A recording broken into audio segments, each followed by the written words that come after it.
Hi, welcome into Wizarding Wands and Mickey Ears Tuesday night topics and tidbits live. Thank you so much for joining us live or watching us on replay or even listening to us if you are multitasking. So it is 2022 if you hadn't heard the news today. So Nate, thanks for joining us to celebrate. We have a lot of news to chat about, but first, I'm Catherine Ritchie. This is Jennifer McCormick.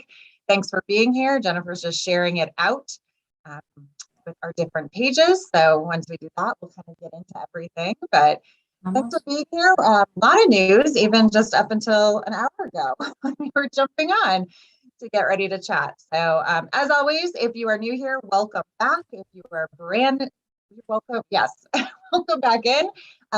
Please hit that thumbs up to let us know that you are watching and you like us. That helps us, as well as hit the bell icon to subscribe so you are notified anytime we go live on our Tuesday night chats or anytime we are in the parks or every Friday when we upload videos, or might do that randomly too. We have a lot of great things coming up. So we really appreciate you doing that. And as always, sharing us out with any friends and family thinking about a Disney or Universal vacation.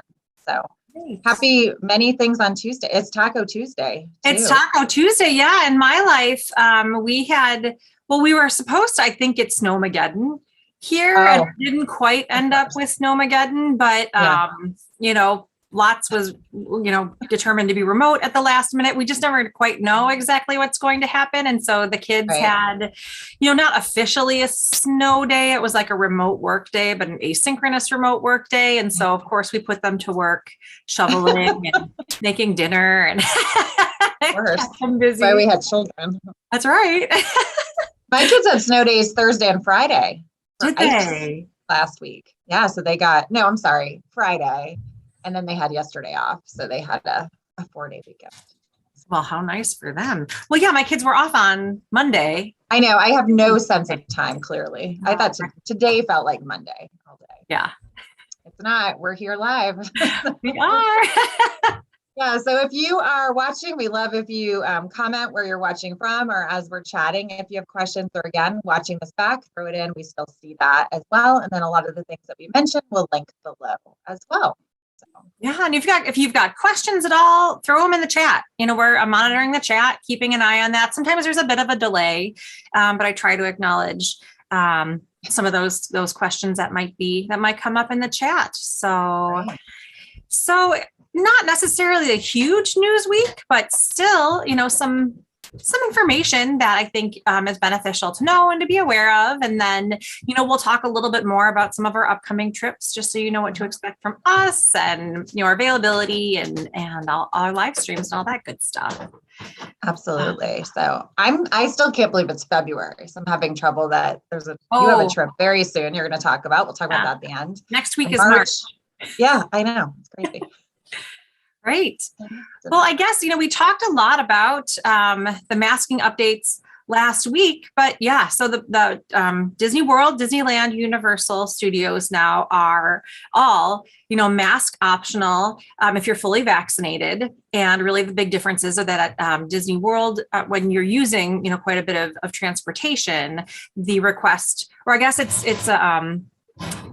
it's a government mandate, I believe, that all transportation folks are still wearing masks. And so on Disney World, on the buses and the monorail, different places where you're in shared spaces with folks, you're still required to wear masks. And again, that's not a parks mandate, that's a national transportation mandate. But otherwise, things are starting to look a little bit closer to normal.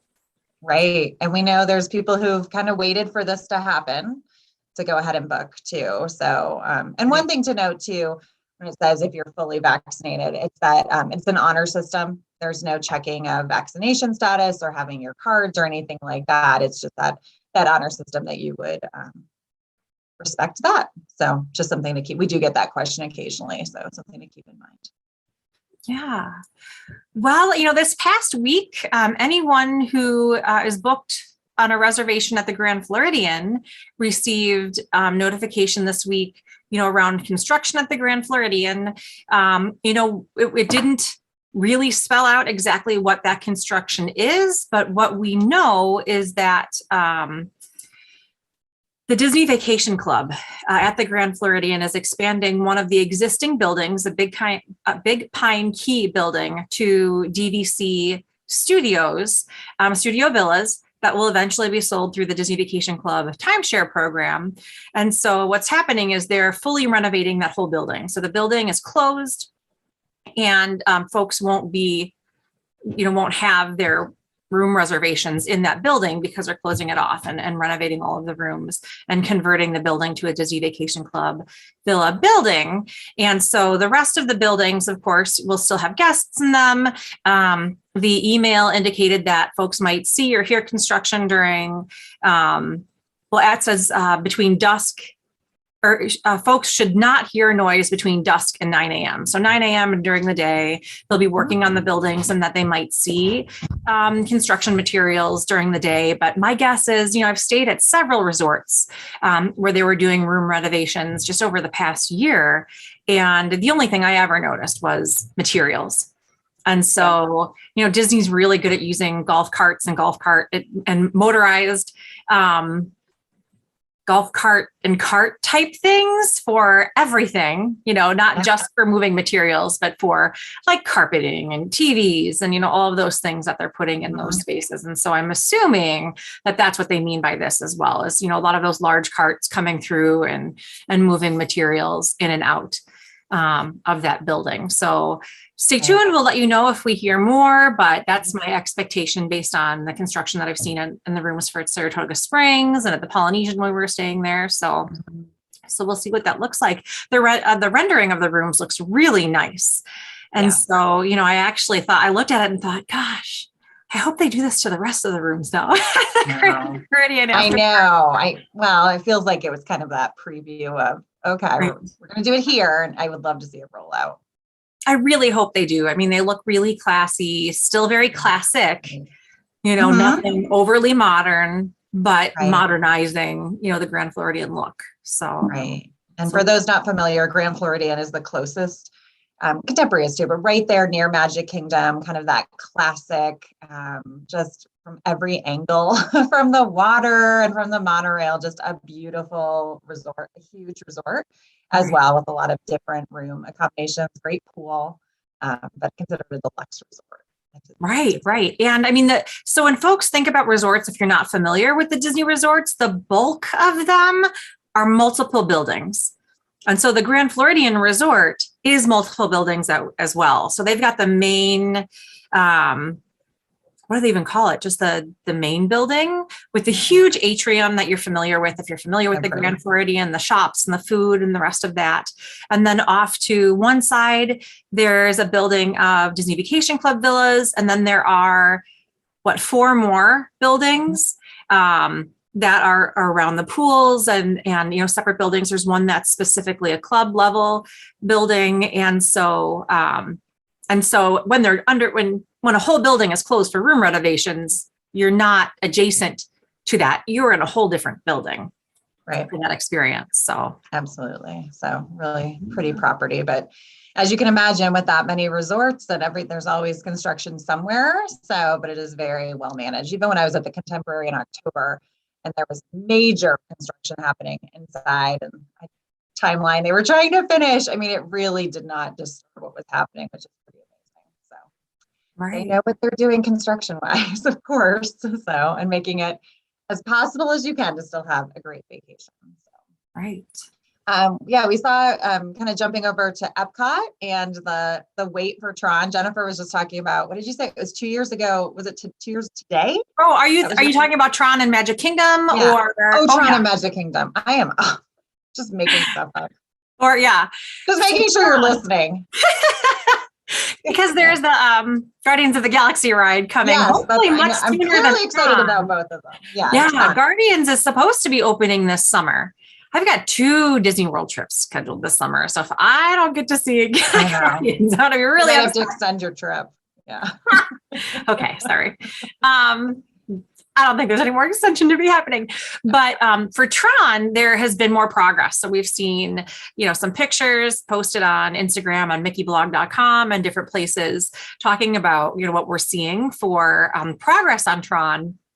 And Facebook reminded me that 2 years ago, we were down at Disney World before the world closed, basically.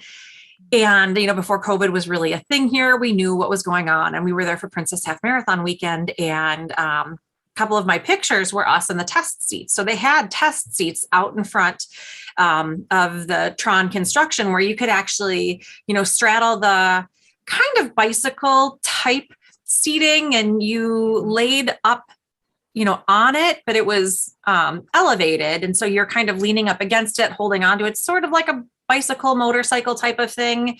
And as with a lot of attractions that have a certain size that fits, it had all the lights on it, so you could see whether or not you'd be able to be in that seating and be comfortable in it and have it lock appropriately so that you could ride that attraction. So that was 2 years ago, exactly, that we were there and thinking, gosh, Tron is going to open any day now.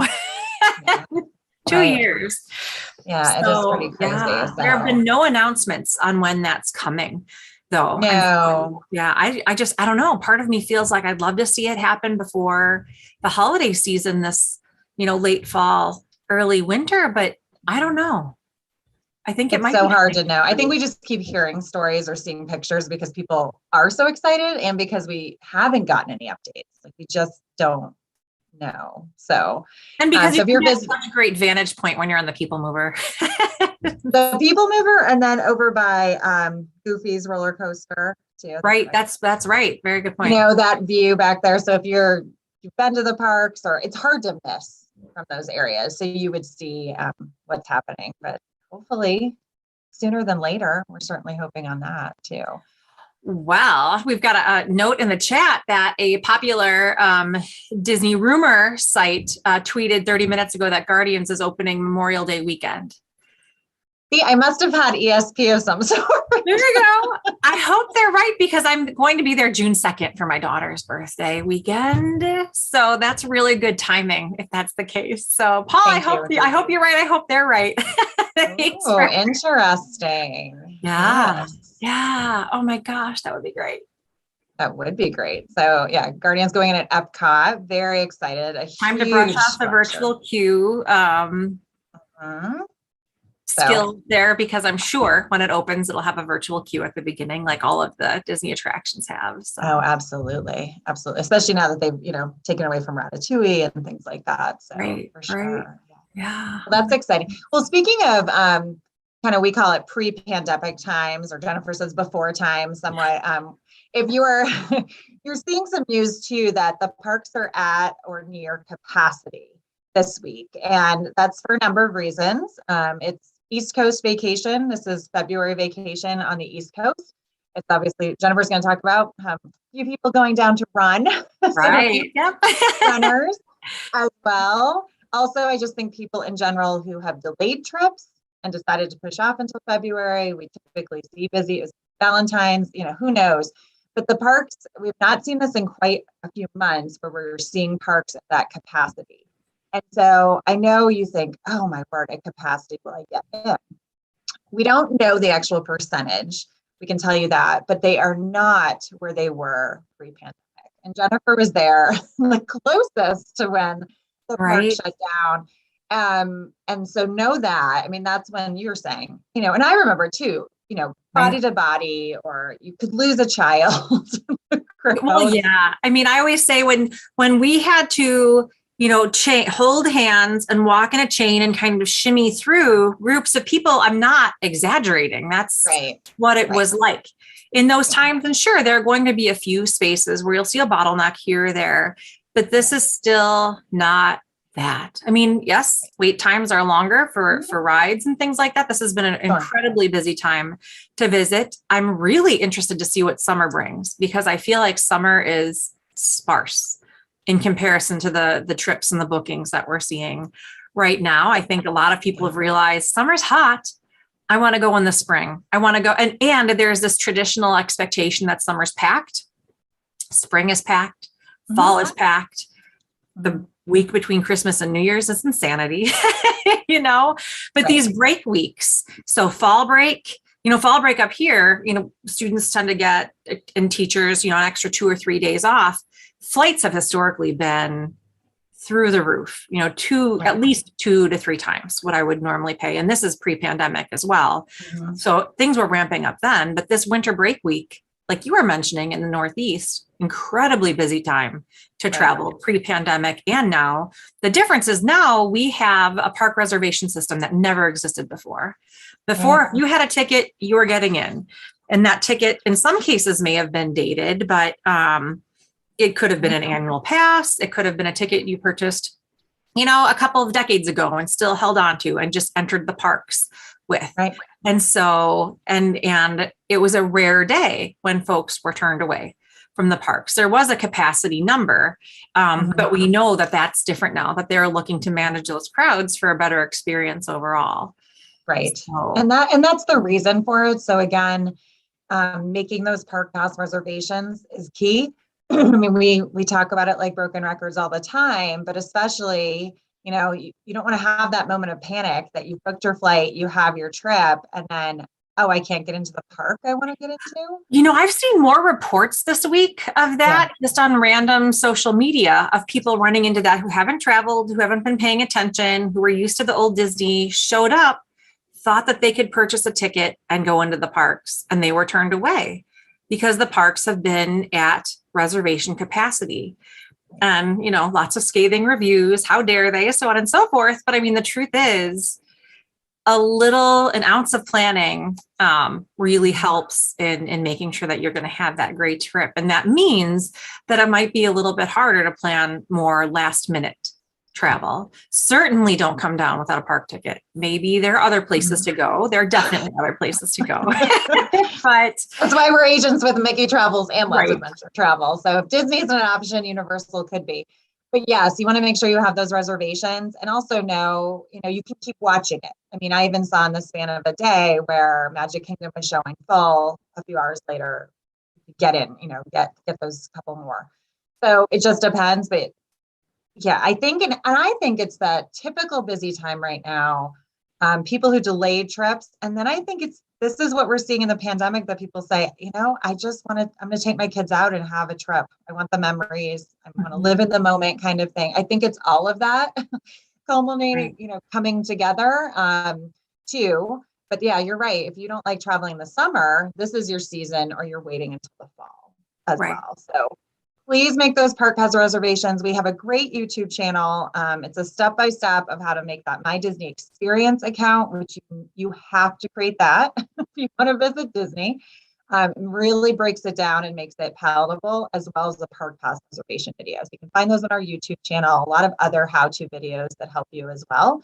But that's why we're here. We're just trying to help. I mean, that breaks my heart when I read that someone got all the way there and just couldn't get in, or just didn't even think about that. I know. I want to say maybe not even an hour ago, I read an account of someone who said, I drove down from Ohio. We got an Airbnb.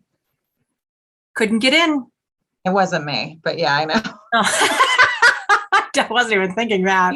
I saw the story though, and I just thought, that's not next door. That's a commitment. That's a commitment. It is. And we don't, and this is why we exist too. I mean, there is so much information out there. I had a new client contact me last night and said, I was going down a rabbit hole. I just didn't know which end is up. Last time I visited was 30 years ago. Things have changed a little. They've even changed from 5 years ago. Right. It just is. So again, want to maximize whatever kind of trip you want to have. So again, park pass reservations, you're going to hear stories about it being busier. Oh, and the other thing I wanted to say, if you're someone who hasn't traveled much during the pandemic, I think any crowd feels larger than it ever did. Good point. Pre-pandemic, what did we know? We just knew crowds. And then to kind of switch into that life where you either weren't around people, or you weren't doing things in the same way, or you were distanced, suddenly to be back with people feels like more people. That's a great point. Isn't. And I know I struggled with that the first few times I was out. I was like, oh gosh, there's so many people. Really, there weren't. It's just it depends on how you've been living and your sense all of that is a factor as well. So yeah, very true. Very just true. keep that in mind. Yeah. So, and I guess one other piece of news as well, we haven't talked about this in a while, too, the Star Wars Galactic Star Cruiser, opening officially in a week to the public, but welcomed its first guests today. So this is a true immersive. If you love Star Wars, this is where you want to be. It is not like a typical resort. I mean, it is, I describe it almost like a choose your own adventure. Right. Full on into Star Wars at a higher price point, of course, but that is something that is opening, which is very exciting. Right. Well, it's your fully immersive experience for 2 nights. So you can't pick, a check-in and check-out date. You have to pick your excursion dates, and it's 2 nights, pretty much all inclusive. Food, of course, there are plenty of add-ons. You can always spend more. But yeah, there are quite a few, it looks like, social media influencers who are there right now. However, they are not able to leak anything from their experience inside the Star Cruiser. I think someone said until Friday. Yeah. And so if they're outside, if they're in Batuu, which is Star Wars Galaxy's Edge land in Hollywood Studios, of course, I mean, that's been open to the public. They're able to provide that information. But I don't think we'll be seeing anything from inside of their experiences until the end of the week. So, right. So if you're a Star Wars fan, we'll share that on our page as well. We certainly know there's people who this would be the ultimate trip. So if you're thinking about it, we certainly can help you with that. But you'll see a lot more of that out on social media, especially come Friday when they can share. But yes, I think it's a lot of influencers that are in there right now. Right. Yes. We did not somehow get invited. We're not this time. I think my age demographic is probably double what they're looking for. We weren't quite what they were looking for. No. Who knows? Who knows? I don't need to be involved. I can just sit, and have a few cocktails and observe the fun. I don't need to. That is more our speed. Yes. If there's a trip like that, we're all in. Right. So kind of switching over to the West Coast and Disneyland, kind of some information there as well. We spent a little more time last week chatting about Disneyland too. A very different feel, but Mickey's Toontown and Disneyland will be closed beginning March 9th of this year and will reopen in early 2023 after a renovation. So some more family spaces, reimagining of attractions, and a new ride to Disneyland, Mickey and Minnie's Runaway Railway, which I have to say, I went on it the first time in the fall, and I just thought, I guess I loved the Great Movie Ride. Yeah. Loved it. I just loved it. I love that ride. It is so fun. So, and if you haven't been to Disneyland, Mickey's Toontown is huge. It is a huge part of the park. I mean, if you recall when Little Toontown was in Disney World, in Magic Kingdom, it just wasn't that big. I mean, it was there, but it was not like it was in Disneyland. So probably time for a little refresh, but probably a big refresh if it'll be good. Obviously they're adding a ride, but to be closed that long. Yeah, it seems pretty significant. And yeah, it's still, but it will still be Toontown. And so that's something that I'm excited about, because when we brought my kids to Disney World the first time, it was right after Toontown closed for New Fantasyland. And so they never got to see it. I mean, I think by a few months. And so even though we've been out to Disneyland, we've missed Toontown. We spent a lot of time in Cars Land. We walked kind of past it and through it, but we were so busy that, no one cares anymore except for me. But I really want to go. It's kind of tucked back there. So. Right. Yeah, you have to intentionally go back in that direction. But there's so many other things to see. That's not. Oh my gosh, yes. I know. But Disneyland does so much with such a little footprint. There's a ton there. And in 2 parks, I'm always amazed with how big I feel like it is, knowing that it's not. Like, I could walk around it. It's not that, like around the perimeter. And it's a long way, but it's not as big as I think it feels when you're inside the parks. Very true. Yeah. Oh, that's very true. But to me, I'm a huge fan of the nighttime spectaculars. And so seeing the news of all of the nighttime spectaculars returning, definitely have a twinge of jealousy, because the Main Street Electrical Parade shut down at Disney World in I don't know, 14, 15, somewhere in Mhm. there. And then we thought it was gone forever and it showed up at Disneyland.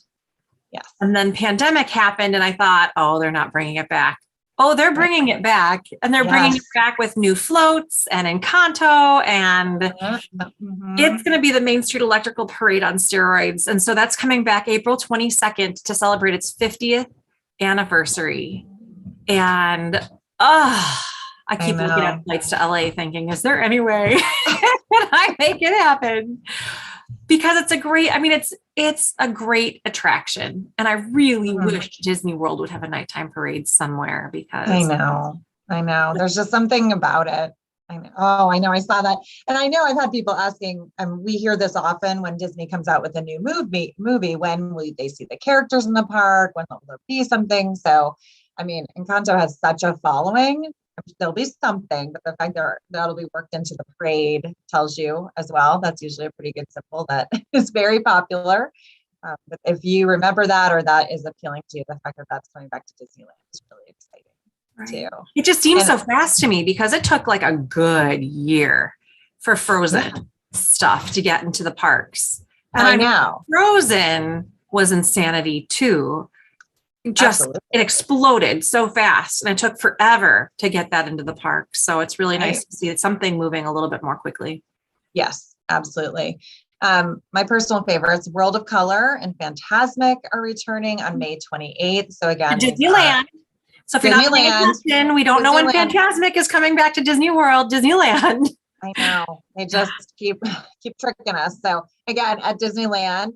So those are coming at California Adventure as well, but World of Color is amazing. And then if you love Fantasmic, that too. So again, we keep no word yet for that returning to Magic Kingdom, but again, we don't know when, hopefully soon. So that's the last. I just have to admit, I mean, Disneyland's Fantasmic. Yeah. I don't know what it will look like, I guess, when it comes back to Disney World. Sure. But historically, I felt like Disneyland's Fantasmic was, it was the show. Like, yes, Disney World was great. Disneyland's, I thought, was a lot better. I think they just do them a little, I don't know. There's something about the setting and how they do it all. I know they do a great job with their nighttime shows. Definitely. Yeah. Oh. So yeah, if you're heading out to Disneyland in the next several months, you've got a lot to look forward to. That's right. And if you're trying to stay away from the Florida heat, but you still want a Disney vacation, I mean, California is usually much more temperate. You're not going to get 100 degrees and humid, right, in Southern California. So it's a nice option for a summer trip if you want some Disney in your life. Absolutely. Absolutely.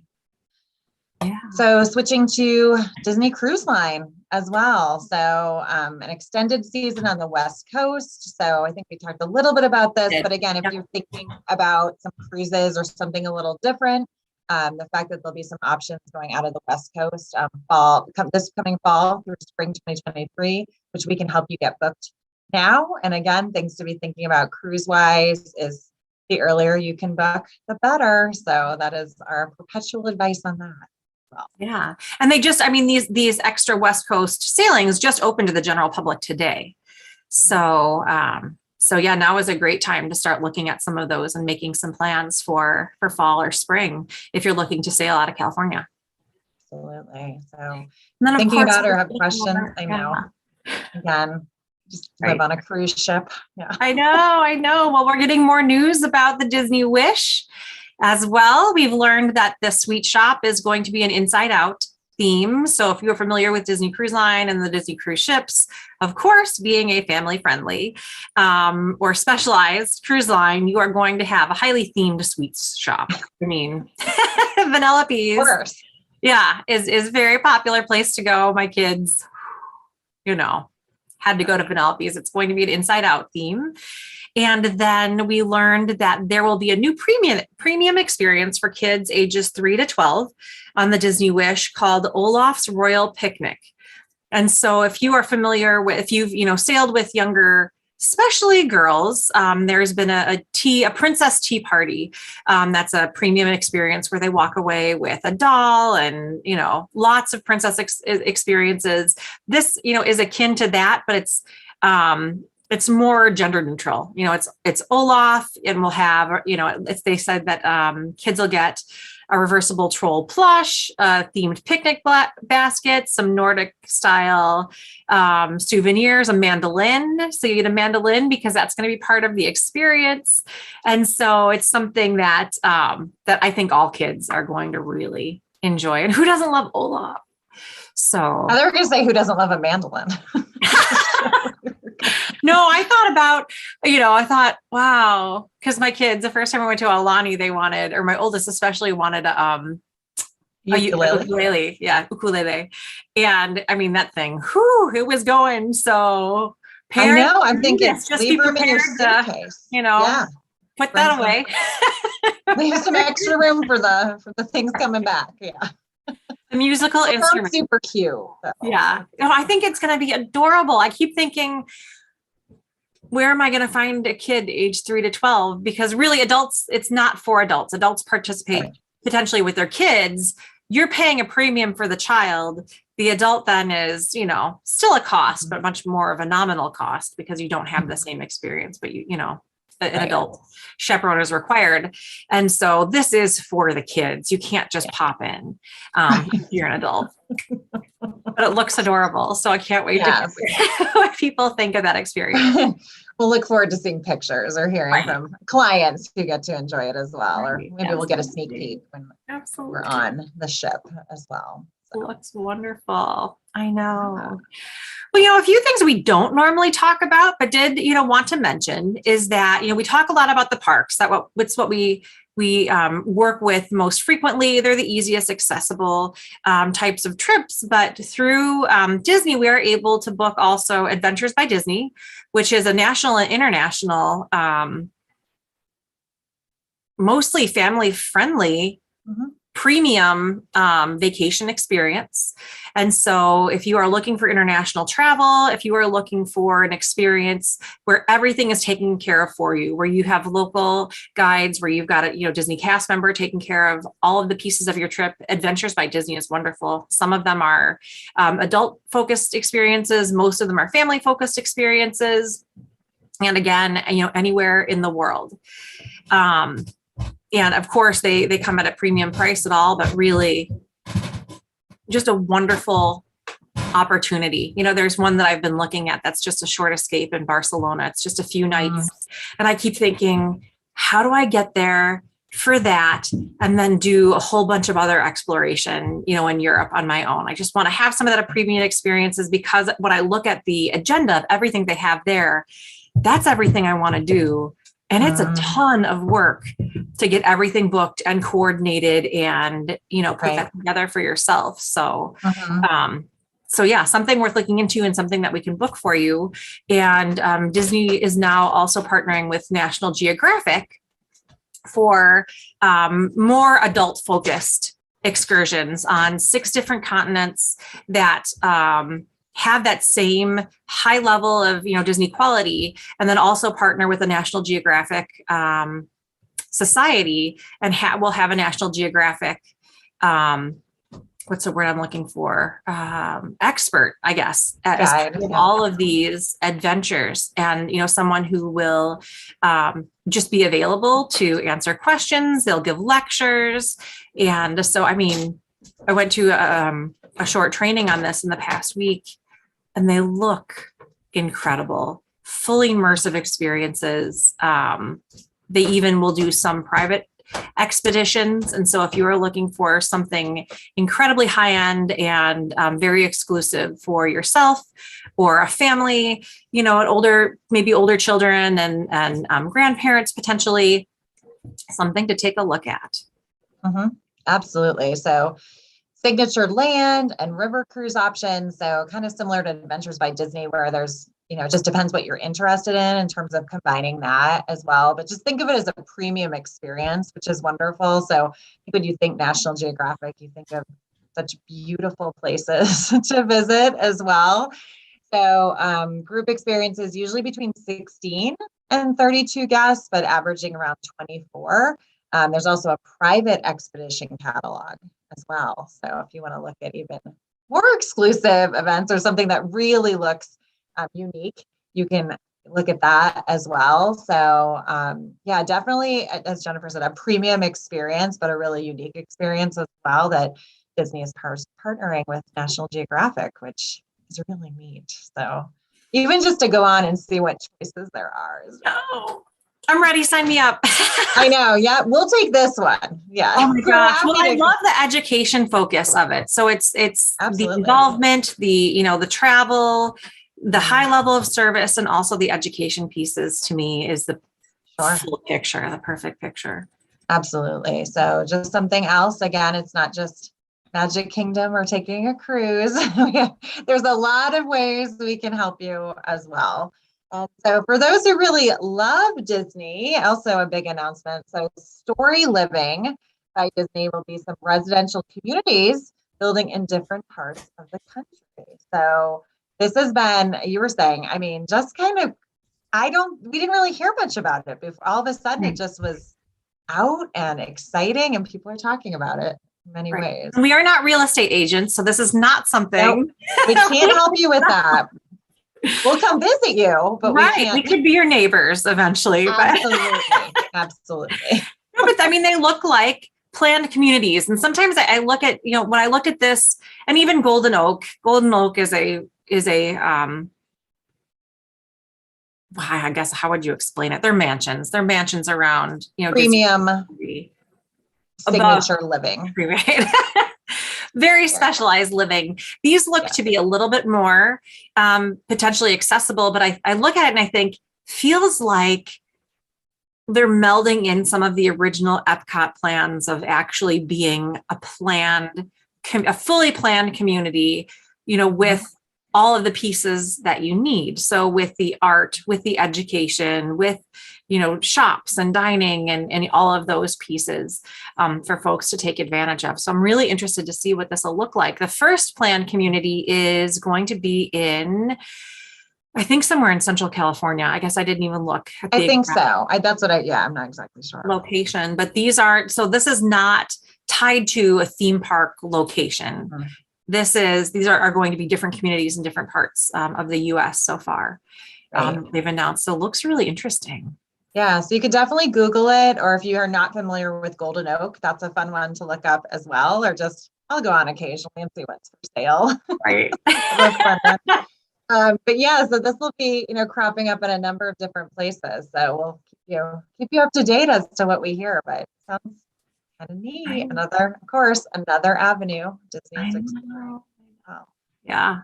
I was surprised to see it, but looks neat. Absolutely. We didn't really have much Universal news this week, but Universal's still there, ready for booking. The big news is Universal's going to be welcoming us in a couple of weeks. Yes.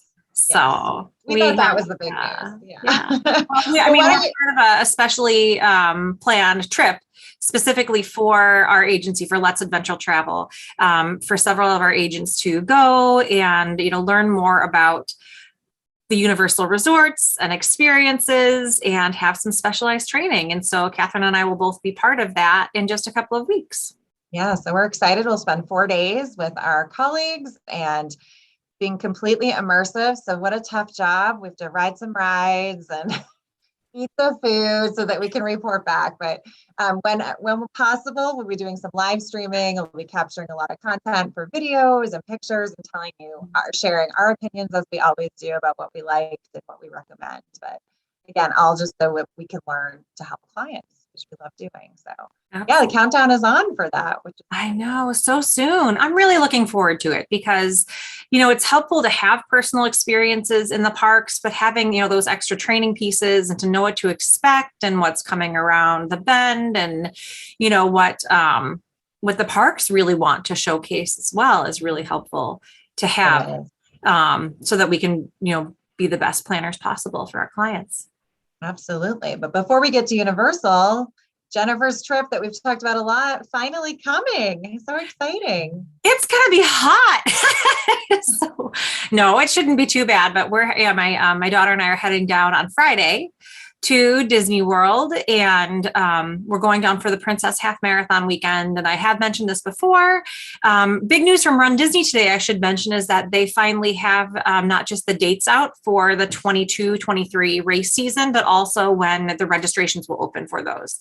And so if you are interested in any of the Run Disney races, and the season starts in the fall at Disney World, with the Wine and Dine weekend in November.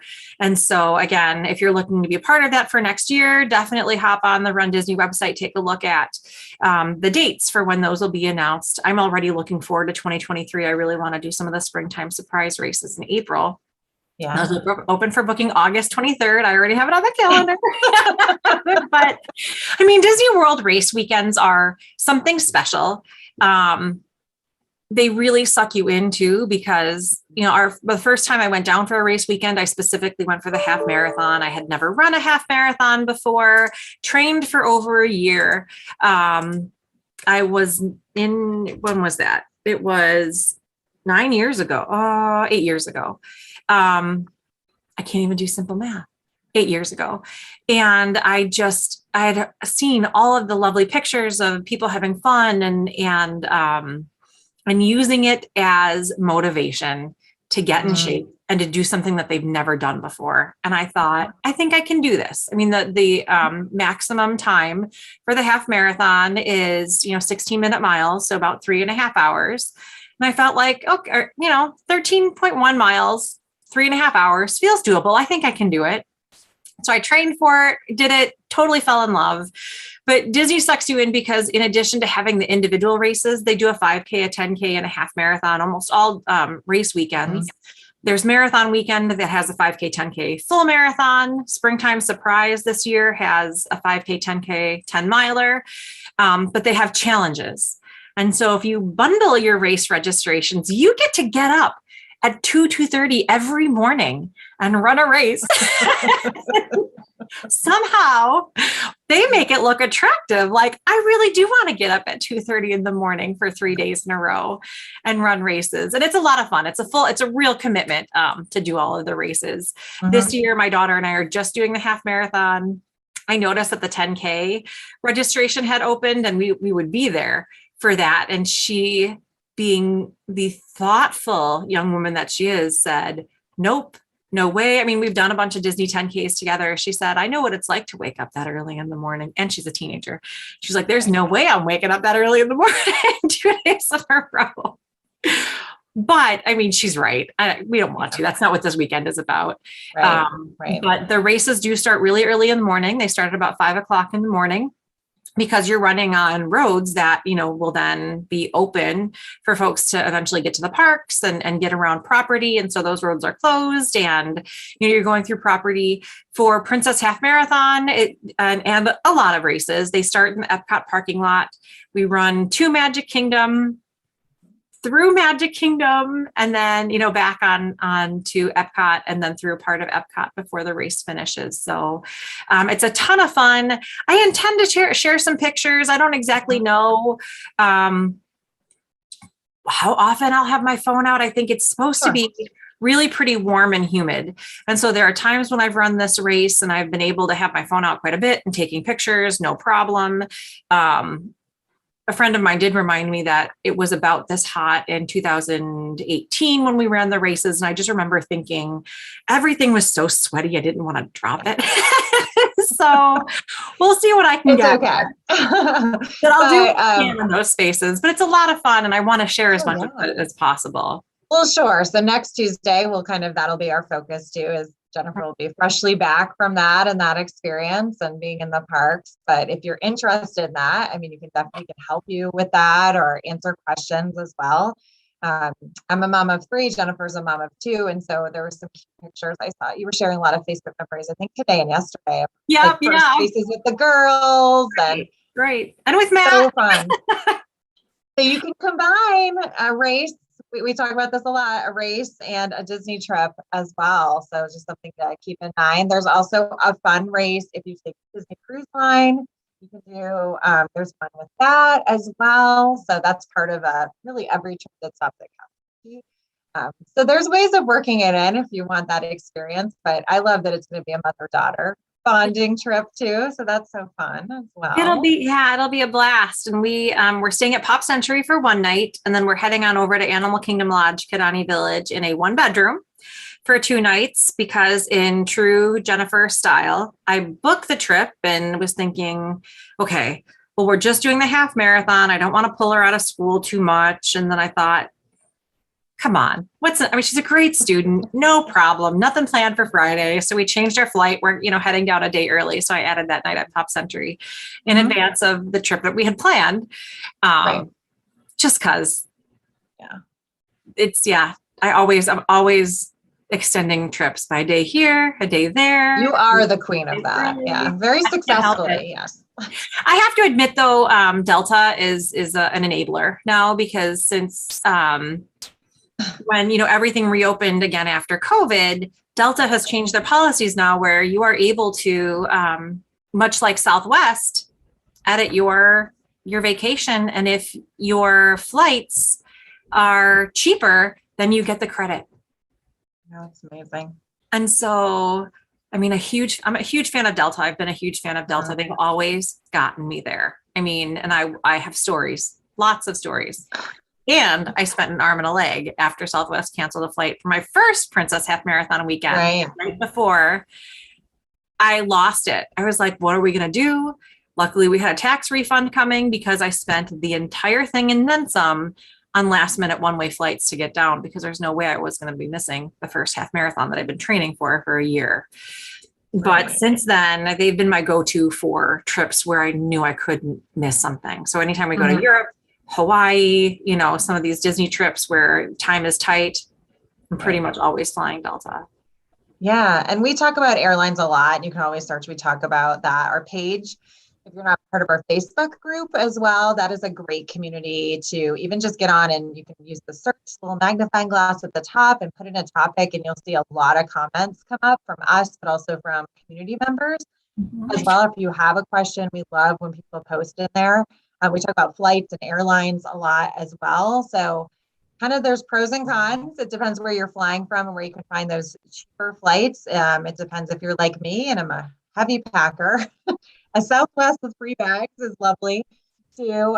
Though I know we're both flying more of a discount carrier when we go down to Universal really cheaply. As well. So, and I'm going to try to take the Jennifer challenge and just do a backpack. Really? Oh, okay. I can't wait. I'm trying. Everyone who knows me is already laughing at this, right? Right. I think I could do it. Yeah. I bought a new bag because I wanted something that was just kind of open, but really compact. And, I think I'm going to love it. We'll see, what I think after the trip, but it's got a nice, sleeve in there for an iPad. I was able to get everything packed that I needed, just, and of course I packed and then unpacked because I got 2 trips coming. And so, we'll see. I'll share, if it was something that I really liked, but it's a nice compact backpack. It, has charging available in it. It just seems really well designed. So we'll see. And we do have an Amazon store. We have not added this bag, and I love the bag I bought right before we went to Disney in October. And I will say, we're not packing ears, and ears usually take up a lot of room. True. So there's that. Right. We will see. We'll see. And this is always me, like, oh, I don't need it. And then the night before. But really, we don't need that many things. No. It's only a few nights. So, yeah. Mm-hmm.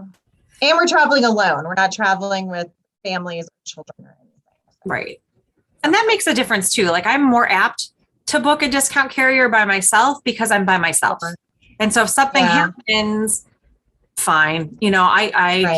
I'm fine making, decisions by myself and changing things around and not worried about it. But when I've got other people there and when I've got luggage that I plan to check, I think about those flights a little bit differently. Mm-hmm. Absolutely.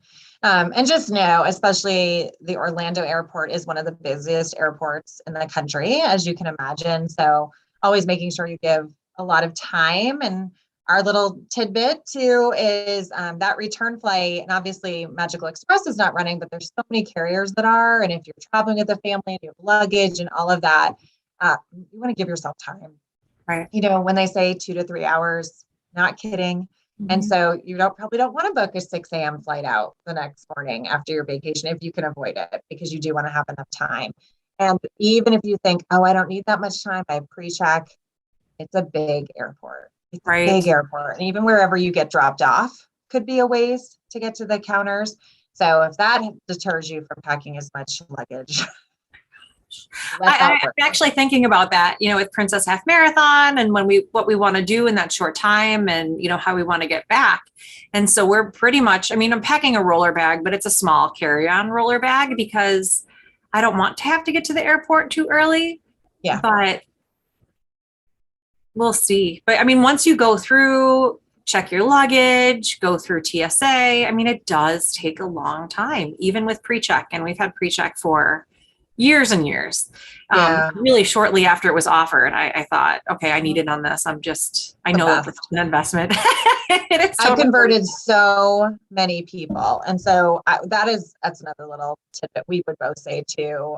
If you travel, what would you say? More than once a year? I don't know. I feel like it depends where you're. It's only $85, every 5 years. 5 years. It's not that much money in the grand scheme of things. And you don't have to completely disrobe when you're going through security.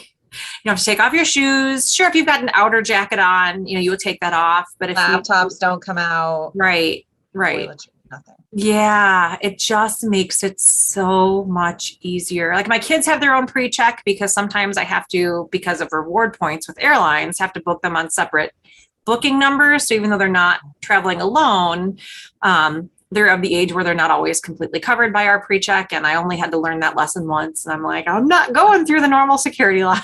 We're all going through PreCheck. But then the other thing is that over the past few years, several credit card companies have also started including or giving you credit for PreCheck. And so I'm pretty sure that the last time I renewed mine, I'm almost positive on my Capital One Venture card. And then they reimbursed me the $85 there. And then Matt renewed on our Delta Amex and they reimbursed there. So it's only one person every 4 years. But at the same time, if your credit card's going to do that, then take advantage. It really, or if you are traveling to or from a major airport, that's when I first got it. When the job I had, I was traveling to Chicago quite often. And any of you flown through Chicago, just to have to get to the airport that early. But yeah, and even when so your children, is it 13 and under, can fly with you? Yeah, I think it's and even then, a lot of folks were saying 16. So you just never quite know. I think it was 13. But it was 13, right? It was. Because now Jack's last summer, right before my kids were getting there, because I didn't want to run into that again. Because again, if you use reward miles for a lot of airlines, you can't combine them into one. You have to book the tickets separately. If the tickets are booked separately under a different record locator number, then they're not under your TSA PreCheck anymore. So it's a total gamble because both of us had PreCheck. So all 3 kids got it, but that's not a guarantee because I've had it where it's just been me and the kids didn't have it. So we're getting to those ages where we need to get it. But anyway, if that's something that you fly, it doesn't matter where you fly, definitely check into it. It's a super easy process and it is just so worth it. Everyone who's moved to it is like, why did I wait? So true. So, well, and sometimes there is sometimes you're still going to get a line at PreCheck, but you don't have to it's not as much of a hassle to go through security once you get that far, which, will make things go a little bit faster. But to me, it's just a much more pleasant experience overall. Absolutely. Yeah. Oh, fun. Yeah. I'm still looking forward to it. There are some things where you plan, but then life is so busy that it's hard to get excited. I'm almost there. I've got a ton to do before then, but I packed this weekend as long as I remember my battery and my charger and my phone. You'll be fine. Oh, very exciting. We can't wait to see everything and hear about it. Yeah. The last bit of our training was really tough because the weather was so terrible, but I feel like I know we're going to finish the allotted time It's all about having fun. The other thing about Disney races is these aren't your PR races. This is not going to be your personal record. This is not your personal best. This is a time to go, have fun, wear a costume, enjoy the atmosphere around you. Right. I mean, there might be a few people in the first corral if you're incredibly fast and it's about that for you. Great. Mm-hmm. I could run through Magic Kingdom. I don't. We get to Magic Kingdom. I just want to walk and take in the atmosphere of the endorphins, because you're about 6 miles in by then, and just the atmosphere around you, all these people having a great time and people watching, because Disney races are second to none when it comes to, costumes. But we're not going all out on the costumes. I'll go all out on costumes for like 5Ks or 10Ks. For half marathons, I don't know. I've seen people running in like a big dinosaur costume, whatever. I can't. No. Like I'll run in a tiara, Sure. Mickey ears, something like that, but I can't do the full on get up like some folks can do. I'm totally in awe of that though. Oh, that's great. Well, you're going to have a great time, and we'll chat all about it next week. Absolutely. It'll be fun. And I will definitely share plenty of pictures, and we'll see if I can get some video too. Yeah, sounds good. All right. Well, gosh, thanks so much for joining us this evening. I hope you had as much fun as we do. If you've got questions again and you're watching this after the fact, please feel free to ask those questions in YouTube or pop on over to the Wizarding Wands and Mickey Ears Facebook page or Facebook group.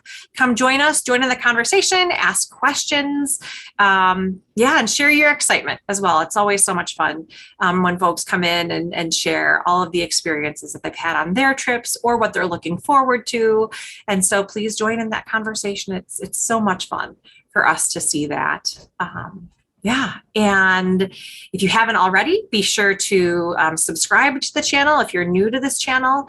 We'd love it if you could hit the like button, the thumbs up, to let us know we're doing a great job, but also because it really helps the algorithms of who sees our videos. If you're interested in being notified whenever we go live or post new content, also hit that bell icon and then you'll get a notification whenever we've got new stuff coming up. We've got a couple of videos scheduled for the next couple of weeks. I will definitely put together a video of our Kidani Village 1-bedroom. So excited to share that. There are lots of other things that I've got in the hopper that I'm working on. So thanks again so much